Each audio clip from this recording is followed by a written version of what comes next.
Hi everybody, Dana Sparks, broker of Maximum One Greater Atlanta Realtors, and this week's contract tip has to do with the correct usage of the new 2017 GAR counteroffer form. Now, I say that it is new. Obviously, the counteroffer form is not a new form, and actually the changes that GAR made to this form in 2017 aren't new changes. They just added some verbiage to clarify some of the concepts, but conceptually everything is, there's no changes to it. But let me go over everything because there is still some controversy and question over counteroffers in our marketplace. So the form to which I'm referring is the counteroffer or modification of unaccepted original offer. It is GAR form F22.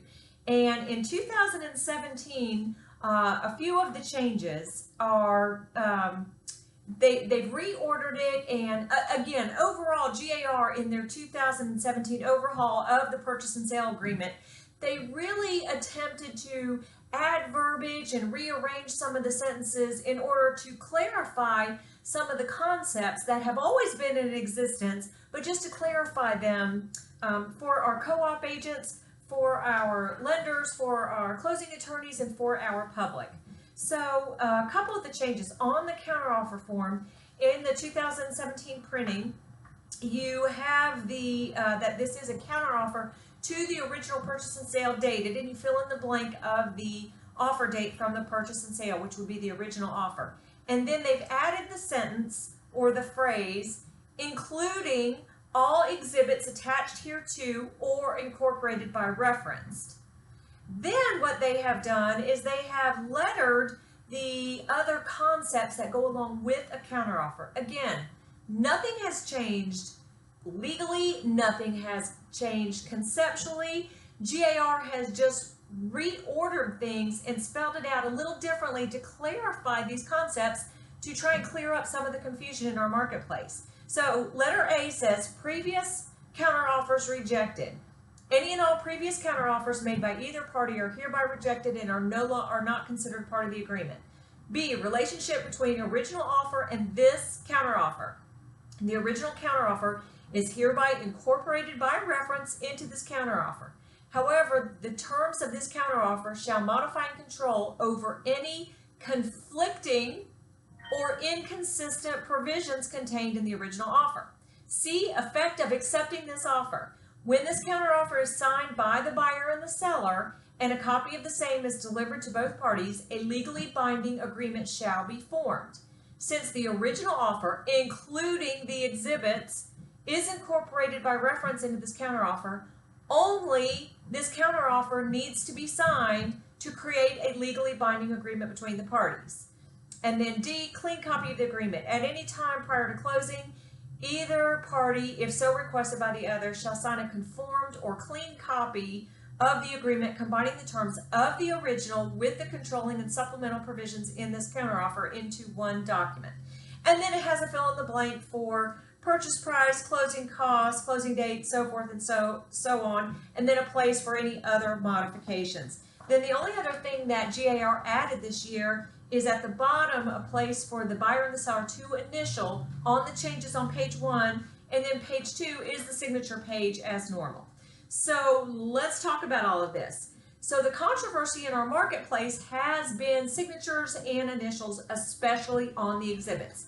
So this counteroffer form, as I just read it, it references another document. It references the original offer. So you're going to get an offer signed by a buyer because the buyer typically initiates an offer. That's going to have a buyer's signature on it. Then typically the seller is going to make a counteroffer back to the buyer. So the first counteroffer is only going to have the seller's signature on it. Goes back to the buyer. Then if the buyer makes another counteroffer, the buyer initiates another counteroffer back to the seller. That's only going to have the buyer's signature on it. Goes back and forth until the parties agree upon all terms. At that point, then you're going to have one counteroffer that's going to have both buyer and seller signatures. So let me back up to my example. Buyer writes an offer, buyer signs the offer, and has the exhibits, sends it to the seller. Seller initiates a counteroffer, signs the counteroffer, sends it back to the buyer. If the buyer accepts those terms, then the only document you are going to have that has both buyer and seller signatures on it is that one counteroffer that went back from the seller to the buyer. The counteroffer, the only thing on the counteroffer is the changes from the original offer. So the original offer in all of its parts are incorporated in its entirety, other than whatever provisions are changed on the counteroffer, including it references the exhibits. So number one, a seller never goes back and signs the original offer or if they are binding on a counteroffer form, because the original offer does not reference any other document, but the counteroffer references an original offer. So if you have buyer and seller signatures on the original offer, those are the binding terms. There's no other documentation reference that changes anything. So that's the first point. But especially with the exhibits, as long as nothing in the exhibits is countered, all of the exhibits are incorporated into the counteroffer, just like the special stipulations. There is absolutely no need for a seller to go back and sign the exhibits from the original offer. Absolutely no need. They're incorporated, and GAR this year in 2017 tried to explain that concept by further clarifying that this counteroffer is a counteroffer to the unaccepted original purchase and sale agreement dated, including all exhibits. Further on, it says only this counteroffer need to be signed to create a legally binding agreement between the parties. So now so here's the deal. The deal is our lenders. Lenders, if you're out there, the exhibits do not need to be signed. They are incorporated. But here's the issue, especially on the loan exhibits, many lenders need to have the seller's initials on the loan exhibits. If that's the case, I would highly encourage you all to do a conformed copy of the agreement.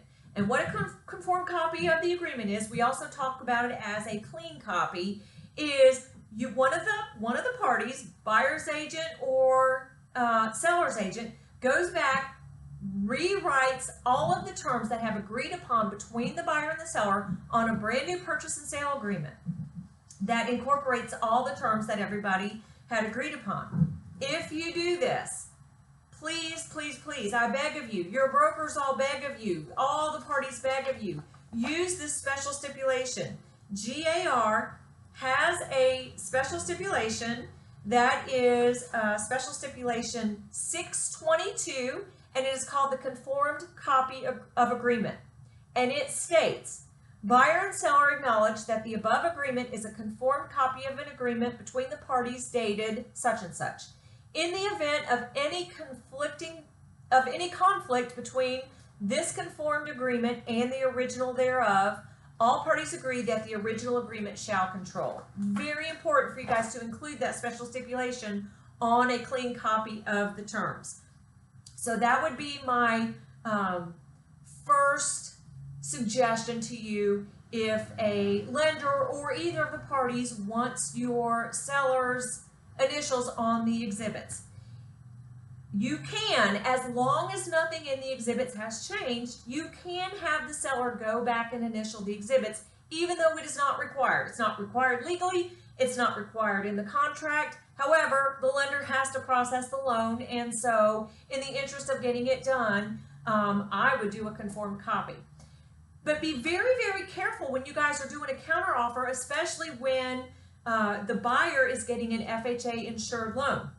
On the FHA-insured loan, on the amendatory clause paragraph, you know that you have to fill in the blank. It has, basically, it's the appraisal paragraph, but it's called the amendatory clause. It's paragraph 10 on the GAR FHA-insured loan exhibit. And it says, basically, that the property must appraise for, and there's a dollar sign, fill in the blank, and you need to fill in a dollar amount.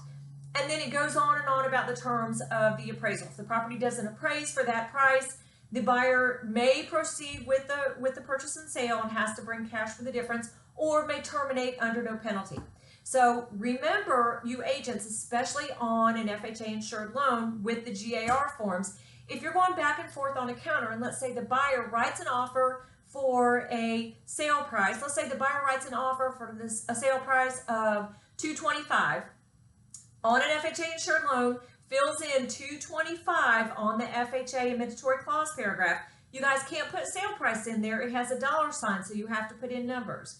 And then you send that to the seller. Let's say the seller counters back with a sale price of $227.5. The seller's going to counter back with a sale price of $227.5. On the seller's counter offer back to the buyer, there's no reference to that FHA loan exhibit. You buyer's agents don't have your buyers sign it right then. You buyer's agents need to write another counter offer if they're going to accept that sale price, countering back to the seller, referencing per paragraph 10 of FHA loan exhibit A, a mandatory clause paragraph 10 shall also read 127.5. If not, here's what you have.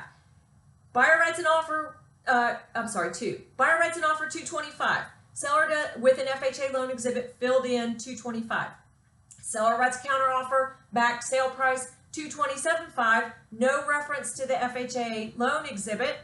Buyer doesn't make a counter offer back. Buyer signs, you have a binding agreement. Well, guess what? Here's what we now have binding. Buyer is binding with the seller to purchase the house for a sale price of $227,500.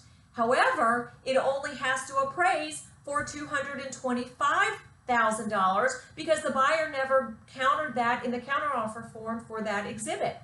So what happens? What happens if the appraisal goes out? Appraisal comes in for a sale price of $225,000.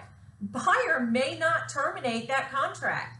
The buyer is still obligated for the full sale price of $227.5. That's what they went binding on under the counteroffer form.